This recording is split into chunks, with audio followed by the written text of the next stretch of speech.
Okay. चला काल आपण लॉजिकल इक्विव्हॅलन्स प्रूव्ह केला होता बाय युजिंग द लॉज, म्हणजे स्टेटमेंट ऑफ अल्जेब्राचा वापर करून आपण त्यांना सॉल्व्ह केला होता आणि काही एक्झाम्पल्स बाकी होते. ओके. आणि काल मी जे काही एक्झाम्पल्स होमवर्कला दिले होते त्या एक्झाम्पल्स पैकी काही एक्झाम्पल्स रिपीटेड आहे. ओके. ते एक्झाम्पल्स सोडून द्यायचे आणि सिलेक्टेड एक्झाम्पल्स सॉल्व्ह करायचे. ओके. आणि आता त्यांच्यातले काही एक्झाम्पल्स आहेत त्याच याच्यामधले आपण ते एक्झाम्पल्स सॉल्व्ह करणार आहोत आणि त्यांचे सोल्युशन्स आपण सॉल्व्ह करणार आहोत. ओके. सोल्युशन्स काढणार आहोत. ओके. नाव एक्झाम्पल नंबर बघा, त्याच्यातला एक्झाम्पल नंबर काल जे एक्झाम्पल दिले त्याच्यातला एक्झाम्पल नंबर 14 होता. Example number 14. Okay. Example number 14 काय होता? जे काल एक्झाम्पल दिले त्याच्यातला example number 14. Now in bracket P and Q or R bracket completed or negation of R and negation of Q and P. Okay, equivalent to काय? P. Thus I want to show that this is equivalent to P. मला equal to काय दाखवायचं आहे? P दाखवायचं आहे. नाव लक्षात घ्या आता, म्हणजे एवढं मोठा स्टेटमेंट पॅटर्न रिड्यूस करून कोणाशी इक्वल आलाय? P शी. ओके. आपण P ला काही एक्सपांड करू शकत नाही म्हणून आपल्याला याला रिड्यूस करावं लागेल. बरोबर. मी कन्सिडर करतोय. नाव suppose that consider P and Q or R or negation R and negation Q and P equal to. Okay. चला मग आता काय करू शकतात हे सांगा अगोदर.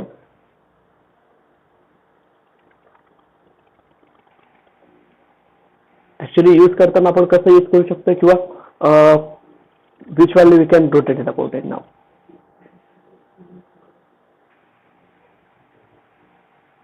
P and P इथे पण and P दिसतोय. बरोबर आहे. जर मी याचा ब्रॅकेट वेगळा करून घेतला, याला ब्रॅकेट देऊन दिला, बरोबर आहे. ब्रॅकेट दिला म्हणजे ऑब्व्हियसली इथे पण साइन सेम आहे, इथे पण आहे. ब्रॅकेटची कोणाशी रिलेटेड असतो? Bracket is related to associative. कोणाशी रिलेटेड असतो? असोसिएटिव्ह. म्हणून जर मी फक्त याचा विचार करतो अगोदर, नंतर सांगतो की आपण एक्झॅक्टली काय करतो याच्यामध्ये. ना याला तसंच ठेवतो, नाही तर मग तुम्हाला वाटत असेल की याला डिस्ट्रीब्यूट करून देऊ आणि मग त्याला कॉमन काढून देऊ. ठीक आहे, ते नंतर करू आपण. त्याला डिस्ट्रीब्यूट पण करायचं, कॉमन पण काढायचं, पण नंतर करू आपण. नाव याला पण अगोदर काय करायचं? असोसिएटिव्ह प्रॉपर्टी वापरायची. या दोघांना ब्रॅकेट द्यायचं, याला बाहेर ठेवायचा. ओके. मग बघा, ऍज इट इज पहिली term P and Q or R or in a bracket. आता या दोघांना ब्रॅकेट देतो असोसिएटिव्ह नुसार. Okay. Negation R and negation Q and P. Okay. Bracket दिला फक्त. कुठली प्रॉपर्टी वापरली आपण? असोसिएटिव्ह. ओके. नेक्स्ट. ना आता यांच्या दोघांमध्ये हा अँड पी जो आहे, हा अँड पी या बाजूला आणतो. अँड पी जो आहे तो या बाजूला ट्रान्सफर आणि ही टर्म तिकडच्यावर, म्हणजे हा ब्रॅकेट तिकडे आणि हा पी इकडे आला म्हणजे कुठली प्रॉपर्टी वापरतो आपण? Commutative. We have to commit to each other. बरोबर. ते दोघांना काय करणार आपण? कमिट करणार. मग बघा आता P and Q or R bracket completed or negation R and negation Q. Sorry, आपल्याला इकडे चेंज करायचं ना. P and negation R and negation Q bracket completed. Which property we use? Commutative. बरं. आता पुढे व्यवस्थित बघा पूर्ण. ह्या पहिल्या दोघी टर्म्स मध्ये अँड पी हा कॉमन आहे आणि इथे मध्ये साइन काय वेगळे? इथे अँड आहे. ओके. इथे पण अँड आहे, पण इथे काय? ऑर आहे. म्हणून अँड पी हा आपण काय करू शकतोय? जस्ट कॉमन बाहेर काढू शकतो, म्हणजे डिस्ट्रीब्युटिव्ह लॉ वापरून. बरोबर ना. म्हणजे P and in a bracket. आता उरलेल्या टर्म्स बघा काय काय? ह्या दोघंच आहेत. बरोबर. मग काय बघा? Q and R. Okay. Or. बरोबर आहे. मी पी अँड काय केलं? दोघांमधून कॉमन काढला. Q or R. बरोबर. Q or R or this term negation R and negation Q. बरोबर आहे का? व्यवस्थित लक्षात घ्या की ही टर्म कशी येते, काय येते असं. नाव जर व्यवस्थित विचार केला, कुठली प्रॉपर्टी वापर केली आपण याच्यात? डिस्ट्रीब्युटिव्ह. बऱ्याच वेळा लॉजिक लावायला खूप वेळ लागतो किंवा आपल्याला कुठली टर्म कॉमन काढायची, काय करायची कळत नाही. ओके, तुम्ही असं पण रिड्यूस करत केला तरी तुम्हाला फायनल मिळणार. फक्त एवढं की रिडक्शन करताना आपल्याला कमी जास्त रिडक्शन होणार. जर तुम्ही सरळ सरळ डिस्ट्रीब्यूट केलं असतं, ओके, नंतर कॉमन काढलं असतं, मग प्रॉपर्टी कदाचित काय होऊ शकतात, वाढू शकतात. आन्सर तेच होणार, आन्सर बदलणार नाही. किंवा मग दुसरं एखादा काहीतरी इक्वॅलंट मिळेल, पी पण मिळेल. पण पी कधी, जेव्हा आपल्याला प्रॉपरली आपण त्याला काय करणार, यूज करणार, लॉज आपण यूज करणार, त्यावेळेला त्याला काय करता येईल, रिड्यूस करता येईल. ओके, नाव मग बघा आता हा पी अँड, ओके, हा क्यू और आर तसाच ठेवतो. ऑर हा जो निगेशन आहे दोघांना सेपरेट होता. ओके, मग तो काय करतो, मी बाहेर काढून घेतो. पण निगेशन जर बाहेर काढला तर काय होईल, इथे अँडचा काय होऊन जाईल, ऑर होऊन जाईल. म्हणजे R or Q bracket complete. Which law is just नाही, निगेशन आहे ना, निगेशन बाहेर काढतो. निगेशन जसं निगेशन करतो म्हणजे काय, निगेशन ऑफ कंजंक्शन आहे ना already, that's all negation of disjunction. बरोबर आहे. मग कुठला आपला डी मॉर्गन्स लॉ. ओके, लक्षात घ्या, जर याचं निगेशन मी आतमध्ये घेतलं, निगेशन आर ऑर निगेशन आरचा काय गेला इथे अँड झाला. म्हणजे व्यवस्थित विचार करा की आपण रिड्यूस करताना काय वापरतोय ना. आता ह्या दोघांमध्ये कम्युटेटिव्ह वापरतोय, किंवा मी इथे कम्युटेटिव्ह वापरले असते, तिथे लिहिलं असतं तरी चाललं असतं. मी या दोघांमध्ये काय वापरतो, कम्युटेटिव्ह अँड कॉम्पिटेटिव्ह. दोन वेगवेगळे इंडिपेंडेंट ऑपरेशन असतील तर त्यावेळेला आपण दोन लॉ एका वेळी वापरू शकतोय. नाही तर मग तुम्ही इथेच म्हणणार मग इथंच डी मॉर्गन इथंच कम्युटेटिव्ह करून घेऊ एकत्र. ज्याला चेंज करताय त्याच्यामध्ये दुसरं ऑपरेशन आणायचं नाही, एका ब्रॅकेटमध्ये एकच ऑपरेशन आलं पाहिजे. हा ब्रॅकेट वेगळा होता म्हणून मी याला कम्युटेटिव्ह वापरला, हा ब्रॅकेट वेगळा होता म्हणून इथे मी डी मॉर्गन्स वापरला. म्हणून वेगवेगळे असतील तर त्यावेळेला मी वापरू शकतोय, म्हणून मी दोन लॉ एकत्र वापरले तिथे. ओके, नाहीतर मग मला याच्यावरच कम्युटेटिव्ह वापरायचं राहिलं असतं तर मी काय केलं असतं, पुढची एक स्टेप घेतली असती. पण ब्रॅकेट वेगळा असल्यामुळे मी काय केलं, ओके, दोन प्रॉपर्टी एकत्र वापरू शकतो. म्हणजे दोन प्रॉपर्टी एकत्र कधी वापरू शकतो हे लक्षात ठेवा. कधी, जेव्हा जेव्हा वेगवेगळे इंडिपेंडेंट टर्म्सवर आपण ते अप्लाय करत असतो त्यावेळेला. Okay, now P and. नाव व्यवस्थित विचार करा, हा ब्रॅकेट आहे आणि त्याचं जो निगेशन हा ब्रॅकेट आहे, स्वतःचं निगेशन पी और निगेशन पी. पी और निगेशन पी काय आता, P or negation P is true. P or negation P is true. Which law is that? P or negation P. म्हणजे हा काय येणार आहे, true. Which law?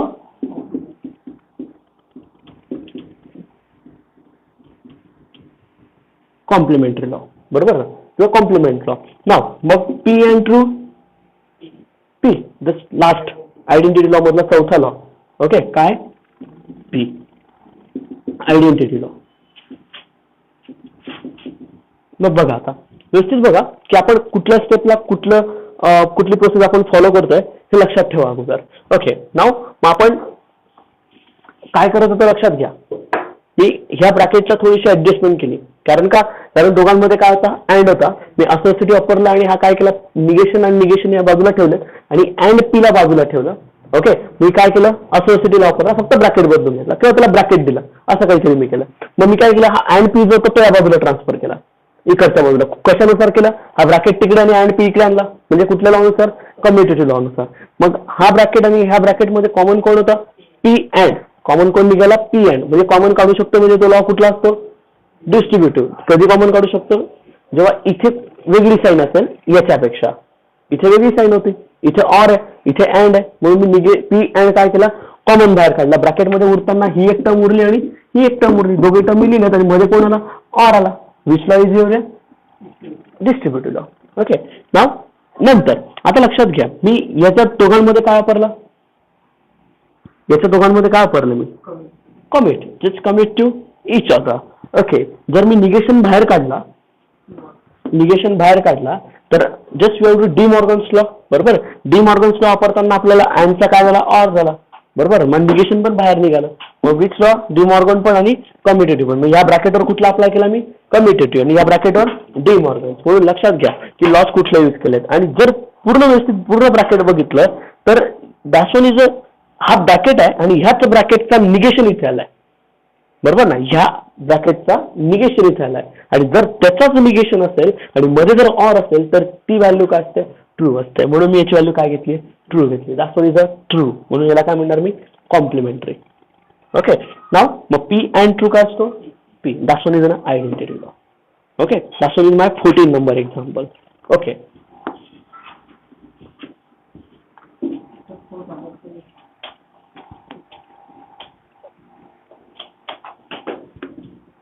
okay.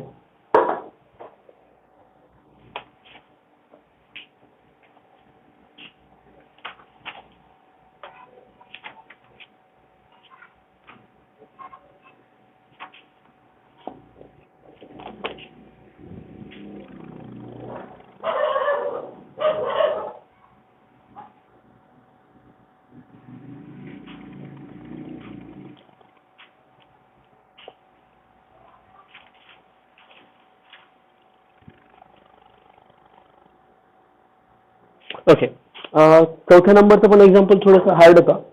4th नंबरचं काय होतं, which is equivalence to P and Q or negation P and negation Q. Okay, now याच्यावरून काही इझिली आपल्याला वाटत नाही. ठीक आहे, याच्यात पी डबल इम्प्लाइज कडे आपण जर बघितलं तर कंडिशनल लॉ आहे आपल्याकडे, बरोबर ना, डबल इम्प्लिकेशनचा लॉ आहे की इक्वलंट स्टेटमेंट आपल्याला माहिती आहे, बरोबर आहे. पण याचा जर विचार केला तर याच्यात ही टर्म या दोघांना डिस्ट्रीब्यूट करू शकतोय आणि मग रिड्यूस करून इथपर्यंत येऊ शकतोय. ठीक आहे, पण याच्यानुसार मला इझिली होऊन जाईल. याचा इक्वलंट स्टेटमेंट आपल्याकडे माहिती आहे, आपण इझिली त्याला कन्वर्ट करू शकतोय. ओके, मी जर याला घेतलं असेल, कन्सिडर करतोय P double implies Q which is equivalent to, आता P double implies Q, conditional law काय सांगतोय, P implies Q and Q implies P, बरोबर आहे. आणि जसं आपण कंडिशनल लॉचा वापर केला आणि तसंच इक्विव्हॅलेंट स्टेटमेंट आपण घेणार आहे. P implies Q, negation P or Q and negation Q or P, बरोबर ना, दोघांमध्ये अँड असेल, व्यवस्थित फॉलो करायचं आहे आणि नंतर सॉल्व्ह करायचं आहे. बरं, नंतर पुढे बघा, आता यांच्यामध्ये जर सपोज दॅट मी या पूर्ण टर्मला एक काहीतरी अझ्युम करतोय. ओके, ही साईन आणि ही साईन कशी डिफरंट आहे. मग मी जर सपोज दॅट मी याला डिस्ट्रीब्यूट केलं, एकतर ह्या ब्रॅकेटला या दोघांना डिस्ट्रीब्यूट करा, बरोबर आहे, या ब्रॅकेटला ह्या दोघांना डिस्ट्रीब्यूट करा. ओके, मग कसं डिस्ट्रीब्यूट करणार, ह्या ब्रॅकेटला ह्या दोघांना पण.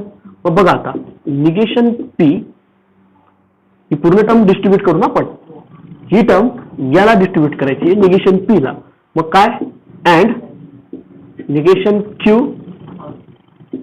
और P झाला डिस्ट्रीब्यूट. पहिल्या टर्मला मध्ये कोण येईल, और येईल, बरोबर. Q ला पण या ब्रॅकेट डिस्ट्रीब्यूट करावं लागेल, Q अँड निगेशन Q और P, बरोबर आहे. लक्षात घ्या, आता मी काय केलंय.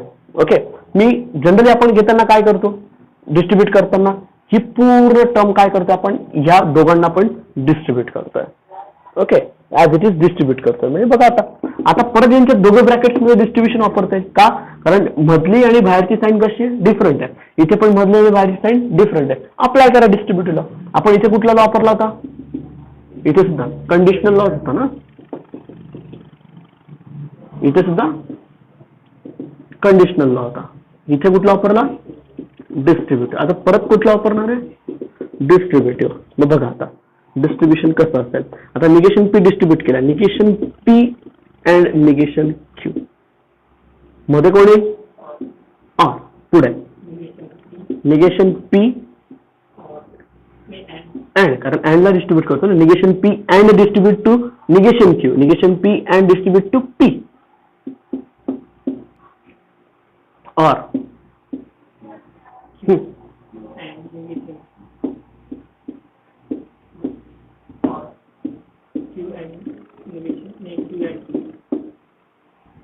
ओके, कुठला वापरला आपण, डिस्ट्रीब्युटिव्ह.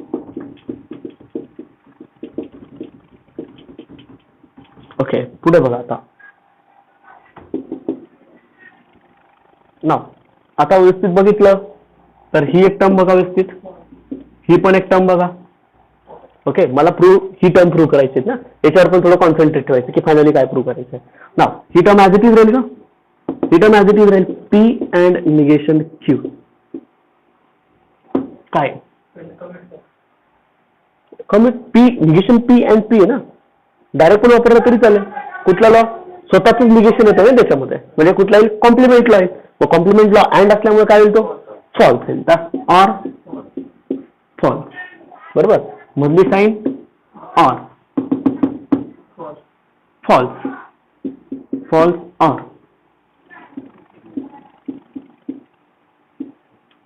बरोबर आहे का? बर, मग फॉल्स.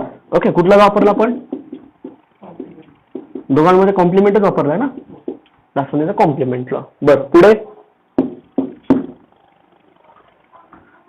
ऑर मध्ये फॉल्स, ब्रॅकेट ऑर फॉल्स. बरोबर ना, मग कोणावर व्हॅल्यू डिपेंडेंट येत आहे? ब्रॅकेटवर येत आहे. That's one is negation P and negation Q, म्हणजे पहिलाच आयडेंटिटी मधला पहिलाच लॉ. बरोबर आहे, identity law. Or Q and P, कुठला लॉ होता? बघा बरं, मला जे प्रूव्ह करायचं तेच आहे का? पण फक्त चेंज काय करावं लागेल? जस्ट कमिट करावं लागेल ना. हा ब्रॅकेट अगोदर पाहिजे या नंतर पाहिजे, काय नाही. मग कुठला वापरणं आपण? कमिट करून घ्यायचं. Q and P or negation P and negation Q by using commutative law. Doubt? कुठल्या स्टेप मध्ये काय डाऊट असेल तर? हा, यांच्या दोघांमध्ये कम्युटेटिव्ह परत. पी अँड क्यू कुठला? थर्ड स्टेप करे. बर, ठीक आहे. Okay, negation P and negation Q.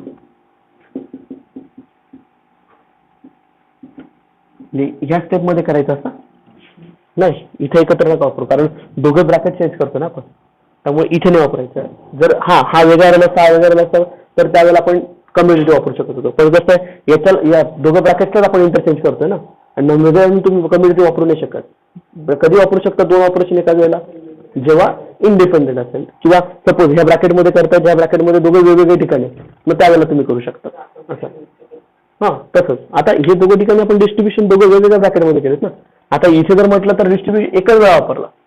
हा ब्रॅकेटचा इथे इथून आपण याला डिस्ट्रीब्यूट केला. हा ब्रॅकेट इंडिपेंडेंट होता ना, याच्याशी काही संबंध होता कायचा? नाही. हा सुद्धा इंडिपेंडेंट आहे, याच्याशी याचा काही संबंध नव्हता. आपण डिस्ट्रीब्युशन कसं वापरलं? सेपरेटली वापरलं, म्हणून मी एकत्र लिहिलं तरी चालणार आहे त्यावेळेला. लक्षात. आता लक्षात घ्या, आता ज्यावेळेला आपण कंडिशनल वापरलं त्यावेळेला पी डबल इम्प्लाइज क्यू काय होता? P implies Q and Q implies P होता. बरोबर आहे. आणि पी इम्प्लाइज क्यू म्हणजे काय? Negation P or Q and negation Q or P याची value. That's what is the conditional law.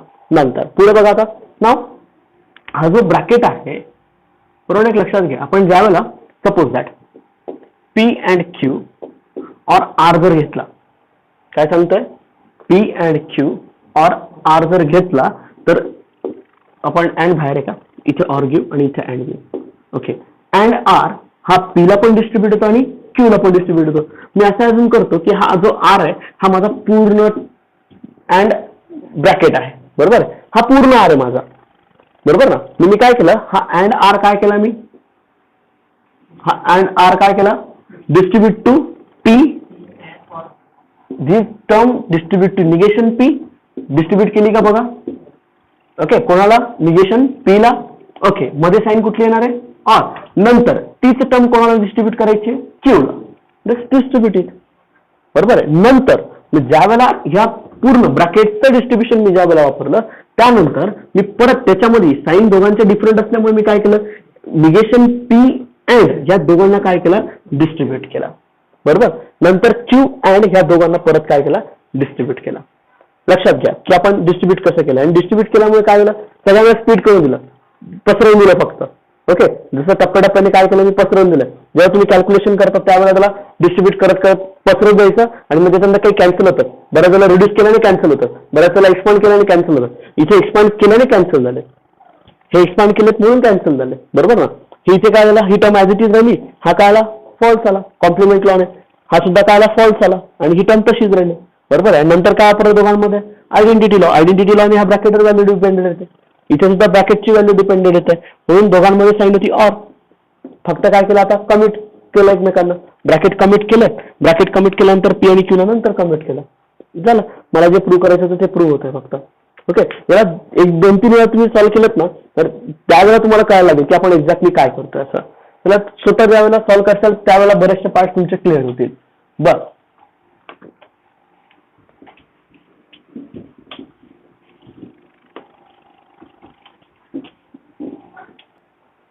Okay.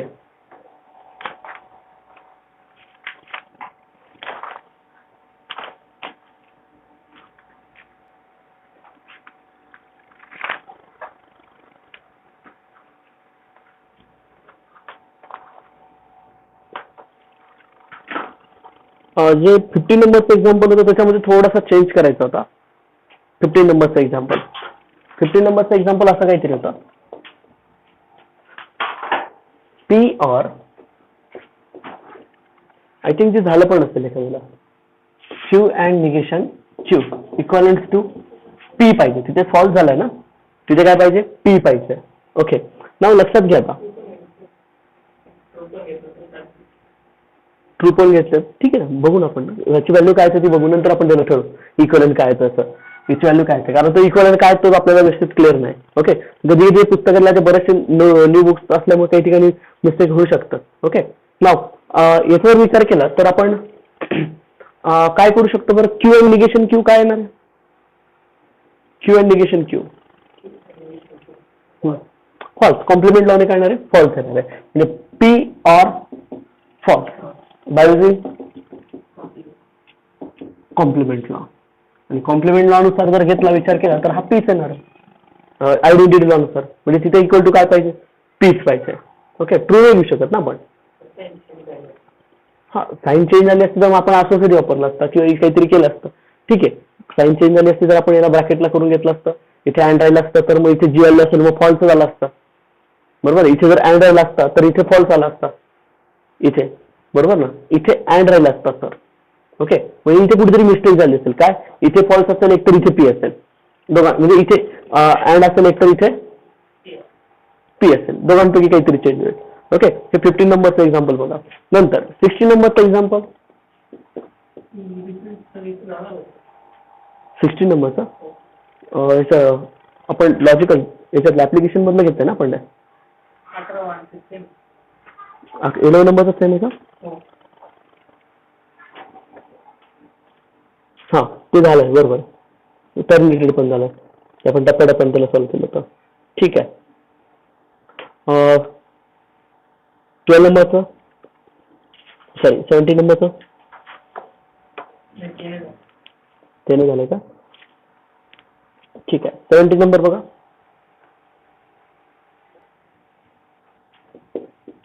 17 number काय एक्झाम्पल, पी अँड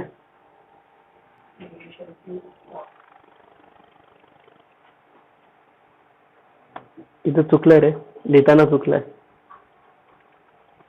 लिहिताना P or पाहिजे, पी ऑर आहे, पी ऑर लिहिलंय. पी ऑर निगेशन क्यू और negation R. Okay, and P and Q and R,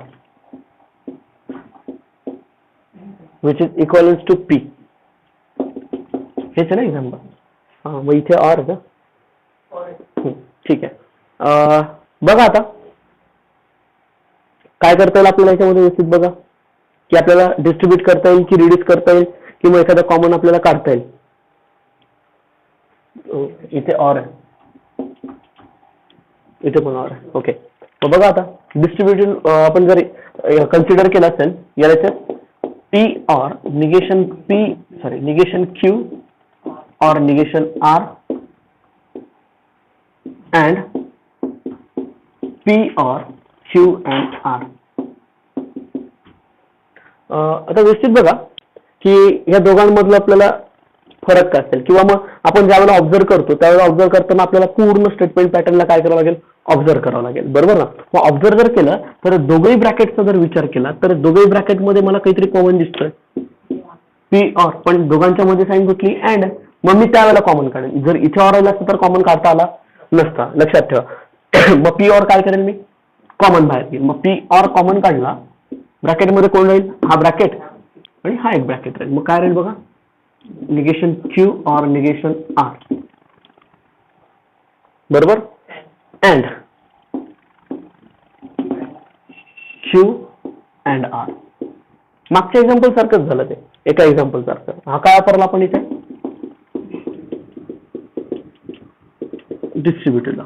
okay, नंतर इथे D Morgan's law वापरला आणि निगेशन इथे ऑर आहे, तर काय म्हणजे P or negation Q and R and Q and R, बरोबर आहे का. ओके, मग काय वापरला आपण इथे, डी मॉर्गन. ओके, बरं, पुढे कॉम्प्लिमेंट. हा ब्रॅकेट म्हणजे याचं निगेशन हा पूर्ण ब्रॅकेट आहे, दोघे ब्रॅकेट सेम आहेत, पण याचं एकमेकांचे ते काय निगेशन, आणि मध्ये कोण आहे, अँड, म्हणजे ही ट्रूथ व्हॅल्यू काय आला पाहिजे, फॉल्स आली पाहिजे. That is in complement law. बरं, पुढे that one is equals to P by using identity, first identity. बस एवढंच तर प्रूव्ह करायचं आहे. ओके, नंतर लक्षात घ्या की आपण याला प्रूव्ह करताना कसं प्रूव्ह करतोय, रिड्यूस कसं करतो हे लक्षात घ्या अगोदर, आणि मग नंतर ठरवू आपण इक्विव्हॅलेंट कसं काय करायचं असेल त्यामध्ये. ओके, नंतर पुढचं थोडंसं लेंदी होतं आणि थोडंसं कन्फ्युजिंग पण होतं की आपल्याला एक्झॅक्टली काय करायचंय हे आपल्याला कळत नाहीये, बरोबर ना. नंतर बर, पुढचं लेंदी होतं ना जरा, शेवटचं एक्झाम्पल, हे शेवटची पण अजून एक एक्झाम्पल नाही, तुम्हीच दिलं एक्झाम्पल, 18 नंबरचं दिलं याच्यात.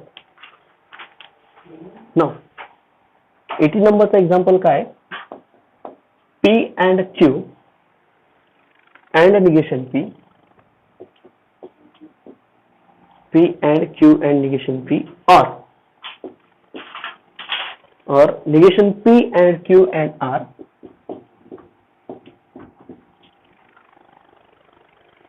or P and negation Q and R,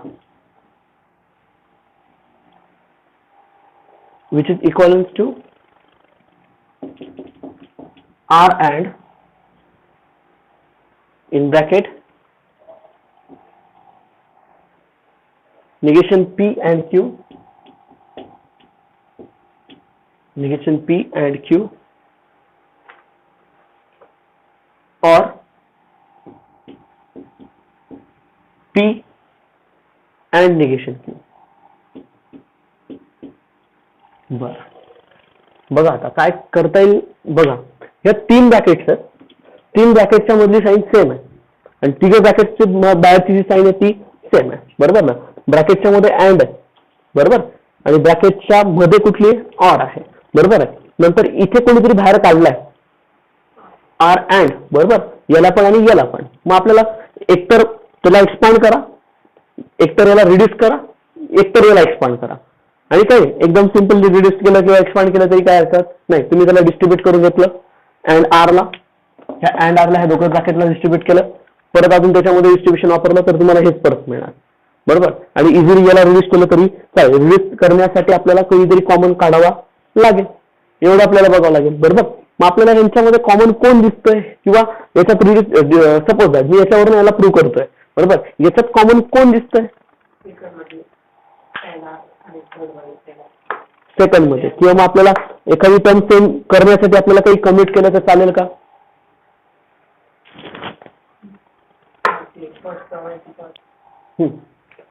कुणी याच्यामध्ये कमिट केलं तर चालेल का? कोणाला कमिट करायचं? फर्स्ट ब्रॅकेटमध्ये. इथेच रिड्यूस होऊन जातो ना हा. हा तर रिड्यूस इथेच रिड्यूस कसा होतोय? P and negation P. कारण दोघेही टर्म सेम आहेत. इथे काही डिस्ट्रीब्युशन वगैरे आपल्याला करता येणार नाही. पण जर साइन सेम असल्यामुळे आपल्याला काय करता येईल? हा इकडे कमिट करून घेतला की आपल्याला कॉम्प्लिमेंट लॉ जागेवर वापरता येईल. म्हणजे एक इथेच मोकळा होऊन जातोय. बरोबर ना? मग आपण कन्सिडर करू. बाकीच्या टर्म मध्ये कोणी डिपेंडेंट नाही ना? हा म्हणजे ठीक आहे, काय हरकत नाही. P and Q and negation P or negation P and Q and R or P and negation Q and R. अगोदर काय वापरायचं आपल्याला? कम्युटेटिव्ह. हे दोघांना इथे आपण काय करणार? कमिट करून घेणार. कारण का निगेशन P आणि P त्याला जवळ घेऊन घेतो आपण. नाव P and negation P and Q R या दोघी टर्म तशाच ठेवा. ओके. काय? Negation P and Q and R or P and negation Q and R by using commutative. बर पुढे complement law. Just P and negation P काय येणार आहे? फॉल्स येणार आहे. That's one is a false. False and Q. बरं अजून हे इंडिपेंडंट ब्रॅकेट आहे. याच्यात काही चेंज करता येऊ शकतो का? डिस्ट्रीब्यूट म्हणा, नाही तर मग तुम्हाला असोसिएटिव्ह वापरून ब्रॅकेट बदलून घेतले किंवा मग सपोज दॅट याला एक ब्रॅकेट दिला, याला एक ब्रॅकेट दिला, दोघांमध्ये कॉमन कोणीतरी निघेल ना. इथे साईन वेगळी आहे, बरोबर आहे. मग जर याला साईन आणि याला ब्रॅकेट दिला असेल तर अँड आर आपल्याला कॉमन काढता येऊ शकतं, बरोबर. पण अँड आर आपल्याला कुठे पाहिजे? बाहेर पाहिजे. कुठे? बाहेर लागेल ना आपल्याला. म्हणून तो बाहेर काढण्यासाठी आपल्याला काय करावं लागेल? अगोदर तो कमिट करून घ्यावा लागेल, बरोबर. अँड आर इकडच्या बाजूला घेऊन घ्या आणि असोसिएटिव्ह वापरून घ्या. ओके. आता बघा और हा ब्रॅकेट मध्ये बघा आता काय? Negation P and Q and R. Associative वापरला. मी काय केलं? फक्त ब्रॅकेट दिलं, दुसरं काहीच केलं नाही. ओके. और P and negation Q and R by using associative. Associative आपण इथे काय वापरला? Complement and complement. बर पुढे बघा आता कोणाला कॉमन काढता येतं का?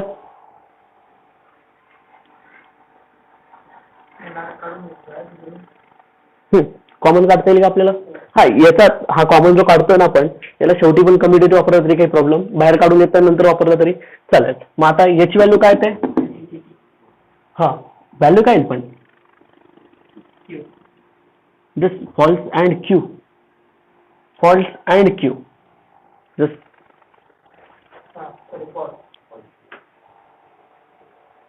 काय झालं?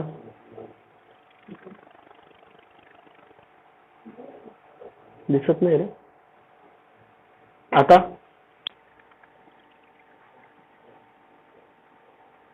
आता दिसतंय रे.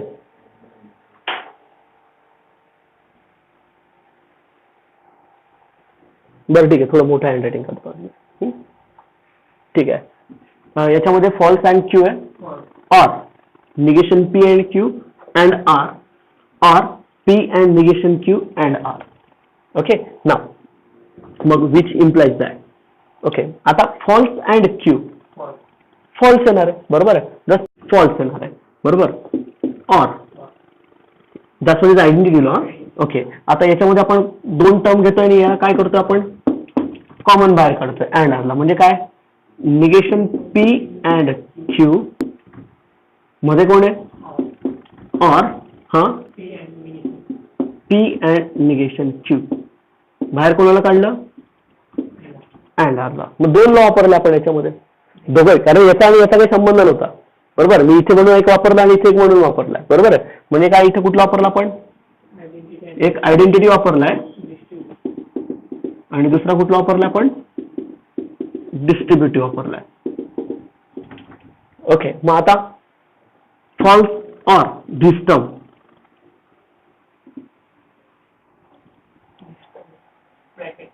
कारण ह्या ब्रॅकेटवर टोटली डिपेंडेंट ना, और मध्ये.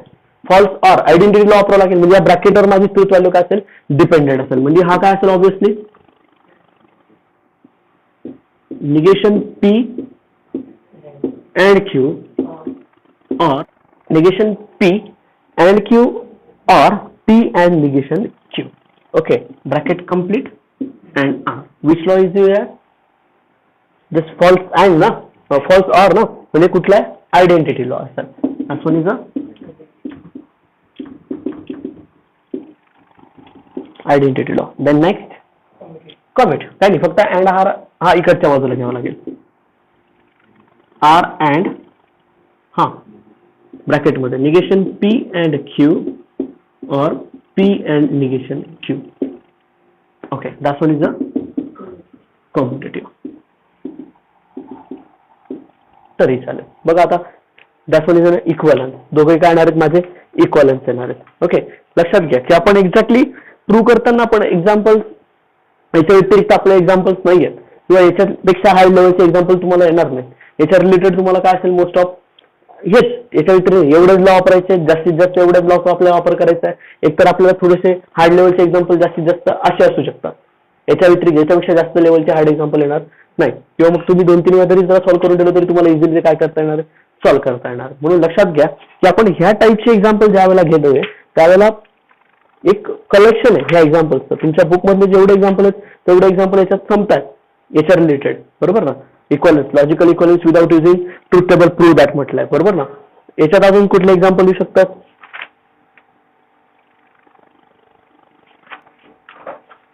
बुक असेल तर बुक व्यवस्थित बघत जा.